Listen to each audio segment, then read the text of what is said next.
1, 2, 3. Pitch! Okay. What could you buy with $41 billion? 400,000 houses, over 800,000 cars at $50,000 each? How about 43,500 lives? $41 billion. This was the cost of medical bills and lost wages for traffic accidents alone in 2005. And 43,500 lives was the number lost due to car crashes in the same year. That's just over the population of Farmington at the same time. In 2010, 32,885 lives were lost nationally, the size of Alamogordo, to car accidents. With the smart grid, a combination of smart cars and smart driverless cars and smart road, we can save over $41 billion and, most importantly, 32,000 lives a year. My name is Bernadette Correa, and I've got the smart grid solution.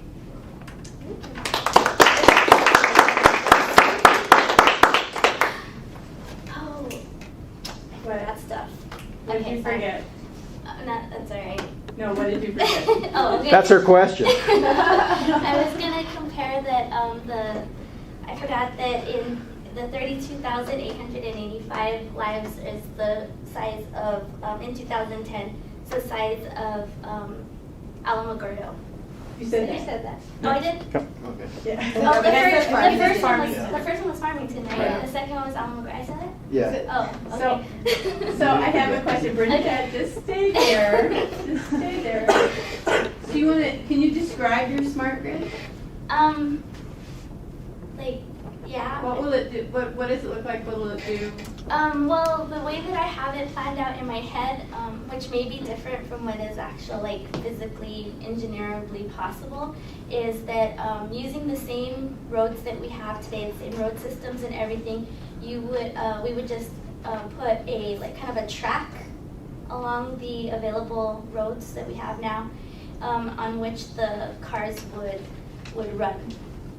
And then the whole point is to have the road communicate with the car communicate with the road, and the cars communicate with all the other cars all together. So it's basically like a whole system that talks to each other to make sure that they're coordinating everything and running smoothly. Since this is going to have to be a change in infrastructure as well as to people's cars, where is the highest payoff for rolling it out first? Well, considering that in just traffic accidents alone, that's not including the deaths and maybe all the other lawsuits and stuff like that come with insurance paying off and stuff.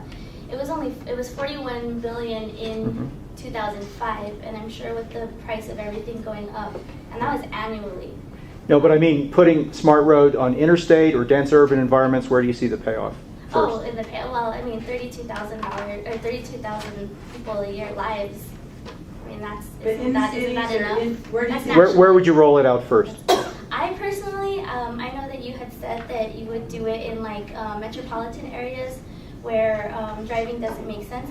I personally would like to start it out in a small town, simply because I think part of the payoff also is that elderly people can use it, kids can use the system. So I would kind of like to do it in a small community to see if the benefits of having this, for doctor's appointments, for after-school programs, will work out. And the cost of deployment is lower in a small city.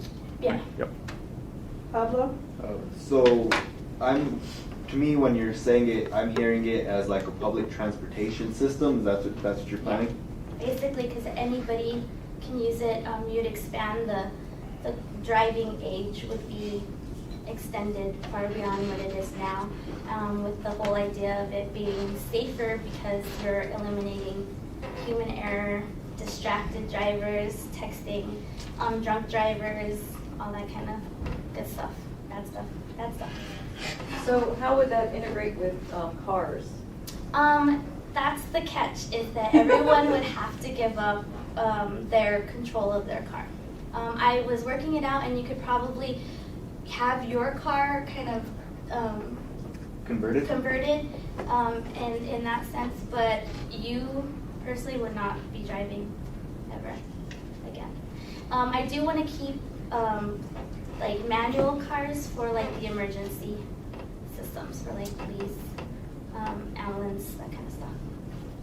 What about people on farms and stuff like that who aren't necessarily going to be driving on a grid type structure? Well, technically, like for farms and stuff, you're not going to be really driving a tractor on an interstate, anyways. And Right, the you'll roads, have the your farm roads, trucks and the things roads like are that. still going to be. We're not changing the infrastructure of the roads. The roads will still be there. So, like, I don't know exactly what you're talking about, because in my community, the way that people get around for farming is a lot of the back roads, anyways. So, what are you?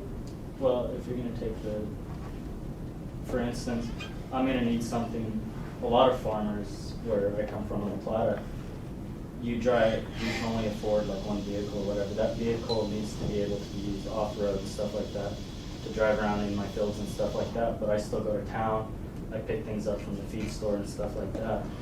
How is that going to integrate in?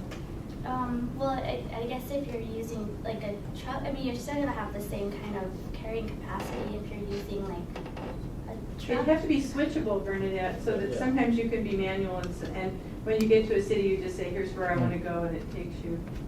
Yeah, I mean, and that's possible. I have it, still has kinks that need Well, to be worked out. we've got these millions of dollars, Bernadette, and it's like, Amber? Well, millions of dollars, anything's possible.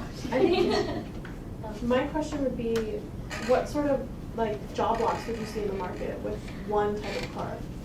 I had thought about that, and I don't really have an answer to that. I was hoping that maybe because I was thinking of like as far as a lot of like the transportation jobs that might be lost with the system. I was hoping that maybe we could make that up, with controlling of the grid in the human side of the. I mean, it pretty much runs itself, but it still needs, people to work it and stuff. I was hoping that would kind of be like a trade-off. I actually had a friend who works in insurance that was like, okay, so basically with this thing that you have, you're kind of putting me out of business. And I was like, I didn't think about it like that.